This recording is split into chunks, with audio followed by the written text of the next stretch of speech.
Live from the Mancunian Matters newsroom, these are the headlines at 3 o'clock. An inquiry into the failings of emergency services at the Manchester Arena bombing in 2017 has criticised organisations and individuals, including Force Duty Officer Inspector Dale Sexton, who had made a significant mistake in not swiftly declaring a major incident. The inquiry was conducted by retired court judge Sir John Saunders, who said many of the things I've highlighted have gone wrong before. Had John Atkinson received the care he should have, it is highly likely he would have survived. There is also a remote possibility that the 8-year-old Safi Rose Russos could have been saved if the rescue operation had been conducted differently. A series of failings, including Greater Manchester Police not having an up-to-date plan of the Manchester Arena complex and incompetence among senior GMP staff, has led to a list of recommendations for future emergency operations. Sir John Saunders summarised, looks at overall and objectively, the performance of the emergency services was far below the standard it should have been. The Bank of England has risen interest rates again by 0.75% to 3%. This is the biggest rise since 1989. The increase has been imposed to combat soaring inflation. The UK could be on course to fall into the longest recession since records began. Some are concerned about the impact on the younger generation. It's very sad, isn't it? I just feel sorry for you young people, who've got to get through life as best you can, with everything going against you.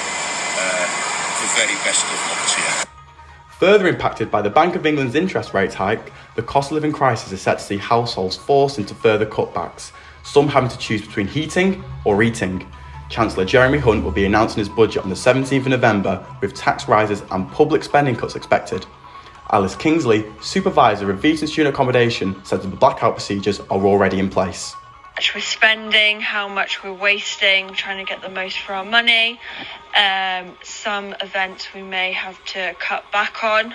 This year we've had to cut back on the Halloween party as we didn't have the budget to spend as much as we have in previous years.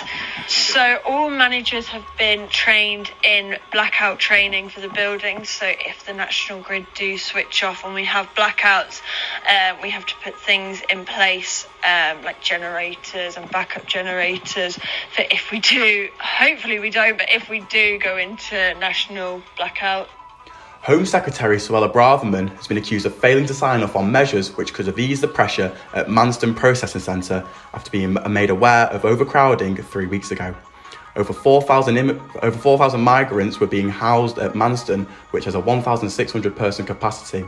The limit has been exceeded due to migrants being held there for longer than 24 hours, with some staying there for 3 to 4 weeks. Reports have now suggested that asylum seekers were removed from the site and abandoned at London Victoria Station.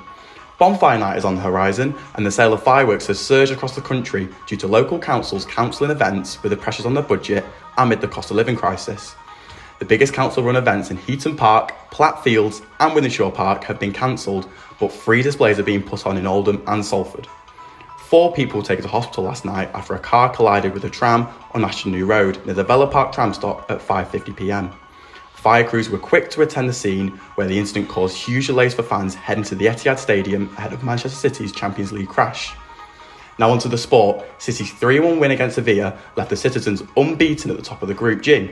Goals from Riyad Mahrez, Julian Alvarez and 17-year-old Bury-born Rico Lewis, who became the second youngest England scorer in the Champions League. The victory now takes City through to the round of 16. Manchester United are playing their final match of the Europa League group against Real Sociedad in San Sebastian tonight and need a 2-goal victory to top their group. In a press conference at the AJ Bell Stadium earlier today, Australia head coach Mal Meninga said that the team is ready to expect the unexpected as Australia take on Lebanon in the Rugby World Cup quarter-final on Friday. Yeah, we've addressed it, but we're a footy team that we'll expect the unexpected. We're very aware of who we're playing against and very respectful of that. But we've come to play that we want to play. The Aussies have won every game so far and are favourites to win, potentially bringing their World Cup win tally to 12. The match kicks off at 7:30 at the John Smith Stadium in Huddersfield. Now on to the weather, and some sunny spells are expected in the afternoon and a clear night ahead with some cloud, highs of 11 degrees. That's the latest. I'm Toal.